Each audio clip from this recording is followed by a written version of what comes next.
Eu estava falando isso exatamente na semana passada com uma rede de farmácia. Eu atendi na semana passada uma rede de farmácia que ela tinha mais de 60 unidades de Monjaro que ela vendeu e ela não recebeu reposição. E ela não sabia disso. Então eu quero te falar um negócio. Você está vendendo aí caneta, Monjaro, Ozempic, Egov, enfim, várias outras, Osive que tá surgindo aí, Lirux e outras, Extensior. Você está acompanhando isso? Você está acompanhando se você está recebendo de fato o reembolso? A reposição está vindo?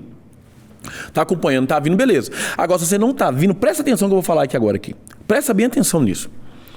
É muito comum que os donos de farmácia, os gestores, principalmente os gestores de compra, eles não acompanhem as vendas e as reposições PBM. Infelizmente, isso é uma prática, tá? Não é uma coisa...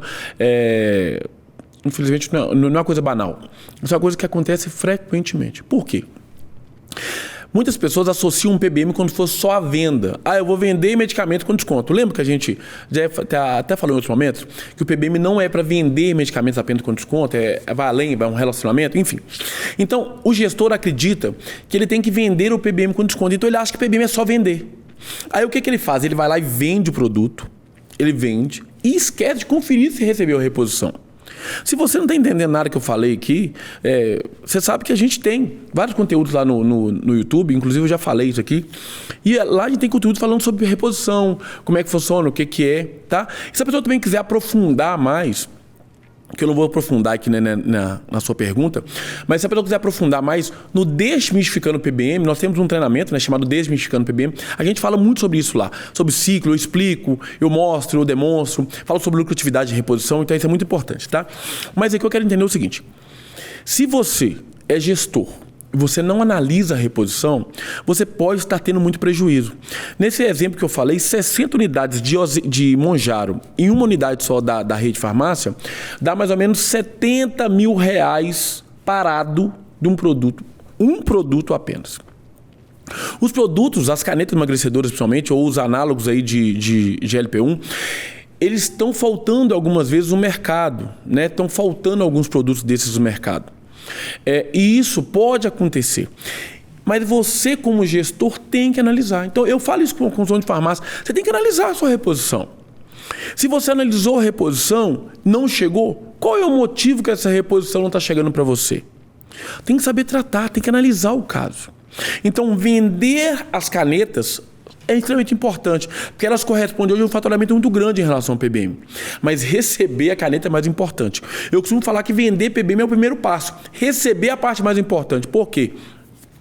Porque o lucro do PBM, ele vem a partir da próxima venda. Sempre a partir da próxima, da segunda. Então, se eu vendi e não recebi, meu lucro está congelado. Então, se eu vendi o PBM e não recebi, meu lucro está congelado. Por quê? Porque o meu lucro vai vir a partir da próxima venda que eu fizer. Então, eu vendi, não recebi, perdi, empaquei. Se for a primeira venda. Se já for a segunda, a terceira venda, beleza. Mas se for a primeira venda, meu lucro está empacado. Então, é extremamente importante analisar. Agora, como que o gestor faz isso? Ele primeiro precisa saber qual foi a autorizadora que ele vendeu aquela caneta. Então, foi no Portdrogaria, foi na Funcional Card, foi na E-Farma. Então, aonde que ele vendeu? Qual é a autorizadora de PBM? Qual foi a empresa? Então, ele vendeu no portal. Então, ele tem que saber lá no Portdrogaria analisar a reposição. Para isso, ele tem que ter as senhas de acesso, ele tem que ter o conhecimento para poder fazer. Agora, ele viu lá, analisou, não recebeu, ele tem que tratar junto com a autorizadora de PBM qual é aquele problema. Então, por que eu não estou recebendo? Qual que é o motivo? Algumas vezes, o gestor tem muito problema em relação a isso. Porque o gestor vai lá, vê que não recebeu, abre um chamado, pode ser o seu caso, não sei se é o seu caso, abre um chamado na autorizadora de PBM e aí aquele chamado fica esquecido, porque às vezes demora a ter resposta, às vezes nem tem resposta. Infelizmente isso pode acontecer.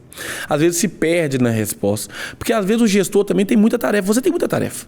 Às vezes o gestor tem muitas tarefas, ele faz várias outras coisas fora analisar a reposição de PBM. Então é muito comum que ele se perca. E aí quando ele vai ver, um ano, a gente já viu o caso, um ano sem receber uma reposição. Um ano.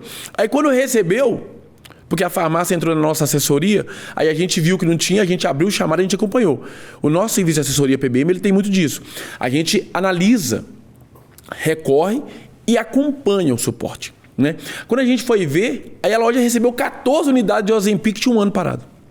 Então isso pode acontecer. Então é muito importante vender PBM, mas analisar se está recebendo ou não PBM. Só vender não basta. Só vender não basta. Então é um papel importantíssimo do gestor vender PBM e receber PBM. É, isso mesmo. Então vender tem que receber também. Então o processo é chato. Às vezes é. O processo é moroso, às vezes é. O processo é manual, às vezes é. Mas o processo é necessário. Vender, acompanhar é necessário. Você não quer fazer o acompanhamento sozinho? Quer ajuda? Entre em contato com a Aleafarma. A Aleafarma tem assessoria, que é a consultoria nossa, que ajuda a farmácia. Agora, se você vender, tem que acompanhar. Seja farmácia independente, associação ou rede. Tem que acompanhar as reposições PBM. Tá? Então isso é importante.